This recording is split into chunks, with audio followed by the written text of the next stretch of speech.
लेंगे।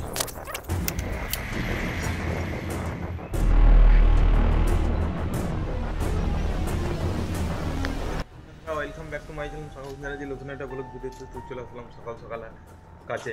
তো কাজটা আজকে হচ্ছে রডের কাজ। তো রডের কাজটা সম্পূর্ণ দেখানোর চেষ্টা করবো। চ্যানেলে নতুন হয়ে থাকলে লাইক অ্যান্ড সাবস্ক্রাইব করে দেবে। চলো পার্ট 3 চলো যে কাজ করা যাক, তোমার দেখানো যাবে সব কিছুই আছে। আজকে কতটা কি কাজ আছে সব দেখাবো। চলো কাজ করা যাক। আমাদের নিচেই আছি আমি এখন। আমাদের রডের কাজ চালু করে দিয়েছে, কারণ আমি দেখাইতে পারি না, আমি নিচেই ছিলাম, রড কাটছিলাম। তো দেখতে পাচ্ছি কিরাং মারতে চালু করে দিয়েছে, শুধু নেটটা এখানে বাকি আছে। আর এই দিকটা দেখতে পাচ্ছ, এই দিকটা এখনই কাটতে যাবো রড। এই দিকটা আলাদা কাটিং হচ্ছে, কাটিং করে 3টে গালি হাইট দিয়েছে। ওই দিকে 3টে গালি হাইটে পরে এই ছাড়টা মারছে আলাদা। এটা সব রেডি হয়ে গিয়েছে। তো এইখানে রডটা কাটবো, এইখানে রডটা বেঁধে সেইখানটা ক্লিয়ার করে তারপরে এইটা বাঁধবো। চলো এখন এই দিকটা বাঁধা যাক, চলো।